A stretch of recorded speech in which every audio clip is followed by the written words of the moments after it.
మనతో పాటు రాజకీయ విశ్లేషకులు పాపిరెడ్డి గారు మనతో పాటు ఉన్నారు. ఎస్ అన్నది తెలుసుకుందాం. నమస్తే సార్.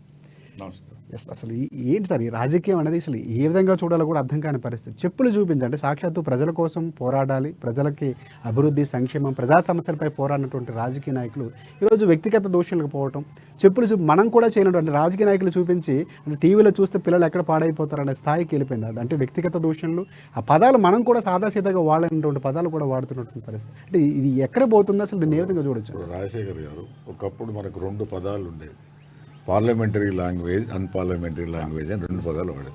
పార్లమెంటరీ లాంగ్వేజ్ అంటే గౌరవంగా హుందాంగా వ్యక్తులకు మర్యాద ఇచ్చిపుచ్చుకునే ధోరణి అది. అన్పార్లమెంటరీ లాంగ్వేజ్ అంటే మామూలుగా అమర్యాదగా మాట్లాడడము, ఎదుటివారికి గౌరవం ఇవ్వకపోవడము, వాళ్ళని కొంతమేరకు ఇన్సల్ట్ చేయడం, ఇటువంటివి. అయితే దురదృష్టవశాత్తు ఇప్పుడు ఏమవుతున్నదంటే రాజకీయ నాయకులుగా లేదా ప్రజాప్రతినిధులు అనుకునే వాళ్ళు ఎవరైనా కానీ వాళ్ళు ప్రవర్తిస్తున్న తీరు కానీ లేకపోతే మాట్లాడుతున్న మాటల వ్యవహార శైలి కానీ చూస్తే మనకి ఏమనిపిస్తుందంటే ఈ పార్లమెంటరీ లాంగ్వేజ్ లేదా పార్లమెంటరీ ఏదైతే మనం అంటున్నామో అది దాటిపోయి అన్పార్లమెంటరీ లాంగ్వేజ్కి పోతున్నది. ఇది ఒక విధంగా చాలా విచారించదగే విషయం. ఎందుకంటే ఇప్పుడు మనం ప్రజాప్రతినిధులు కానీ రాజకీయ నాయకుల నుంచి మనం ఏమి కోరుకుంటామంటే వాళ్ళు ప్రజలకు ఒక స్ఫూర్తిదాయకంగా ఉండాలి, ఒక రోల్ మోడల్గా ఉండాలని కోరుకుంటాం. కానీ ఇప్పుడు జరుగుతున్న పరిణామాలన్నీ చూస్తే, నిన్నటి పరిణామం చూస్తే నేను చెప్పు చూపెట్టి హౌలే చెత్త గిత్త అంటే ఒకటేంటంటే ఈ మాట్లాడిన ఎవరైతున్నారో శ్రీ బాలకసుమన్ గారు ఒకసారి పార్లమెంటు సభ్యునిగా ఉన్నాడు. ఇది 1918 నుంచి వెళ్ళి 1900, మళ్ళీ 2019 నుంచి వెళ్ళి 2023 వరకు శాసనసభ సభ్యునిగా ఉన్నాడు.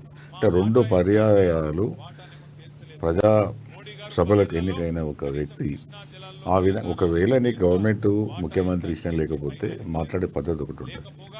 ఆ పద్ధతిని దాటి ఎవరు మాట్లాడినా, అది బీఆర్ఎస్ పార్టీ మాట్లాడినా, కాంగ్రెస్ పార్టీ మాట్లాడినా, లేకపోతే ఏ రాజకీయ పార్టీ మాట్లాడినా కూడా అది ప్రజలు దాన్ని హర్షించారు, ప్రజలు ఒప్పుకోరు. ఒకటి.